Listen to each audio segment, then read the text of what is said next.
Okay, good morning, folks.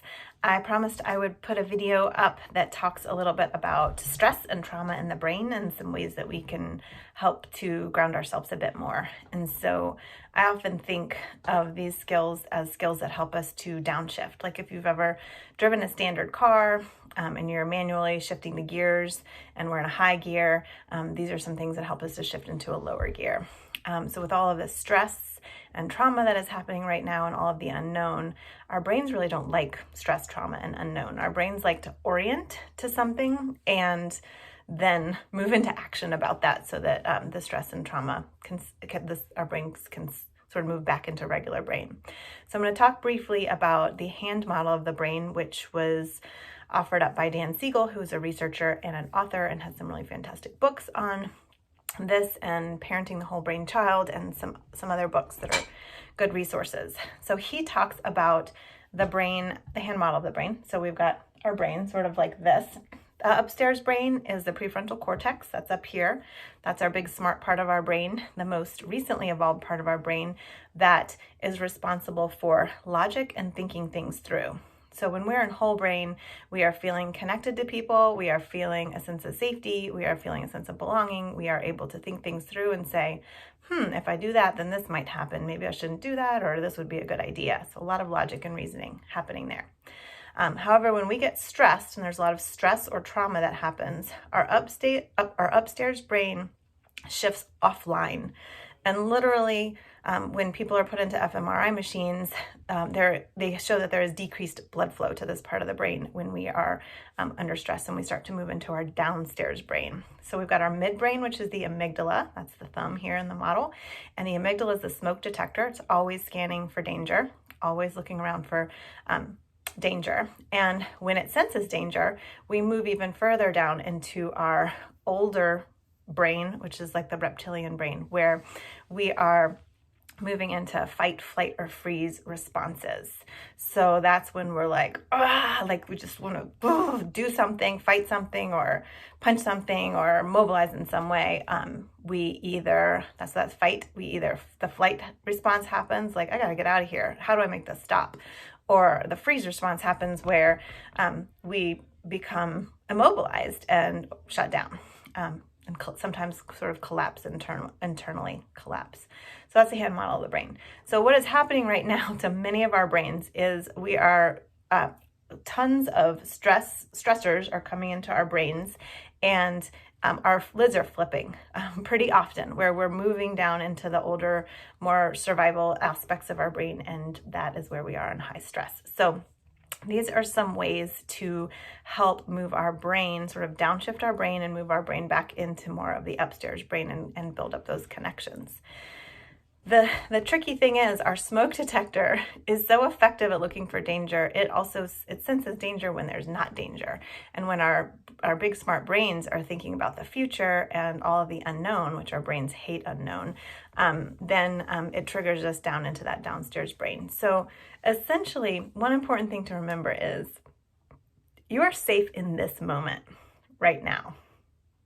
Your brain may be reacting in a way that feels like you're not safe. But actually, in this physical moment, you are likely sitting in sheltered area. You're in good temperature. You are probably had enough food to eat just today, and you are your physical body is okay. But the brain is reacting as if there's danger because of the external stressors that we are aware of right now. So we essentially kind of need to trick our brain into recognizing the present moment safety. And the brain responds through the 5 senses. So we are thinking about our touch, taste, smell, sight, all the senses, and how can we in this moment use our senses to help our brain recognize that we are okay in this moment. So some of the resource skills include, and these come from the Trauma Resource Institute, which is based out of California. There's actually a pretty cool app that I believe is still free called, if you look up Trauma Resource Institute app, it's just an app for playing around with some of these resources and tracking your own progress. iChill, that's what it's called, iChill, like an I and then chill. And so any skills that are going to help us use our senses to get that input, present moment, we're okay. So sight could be one of them, and that could be fixating like on an object. Like I'm sitting at my desk in my office right now, like I have a little rock here. You could pick a rock, feel, and you're going to notice the weight of it, the texture, the temperature, and you take like, a solid minute or so and just really visually and sensory focus on that object. It may be that focusing on something out the window or going outside, looking at the mountains, doing a lot of focus, and then noticing and tracking how is that going, resonating in your body physically. Are you noticing any shift in your breathing, any shift in sensations in your body? Like, are you feeling a little more soft, a little more bubbly, or where's the tightness? Where are those sensations going on in the body? And then, so that's sight. And we can also do other tricks like counting. So you could look around and count how many window panes are in your window, or lights are in the room, or ceiling tiles are in the room, or, whatever. So doing some counting could shift. So count for a minute and then check in physically.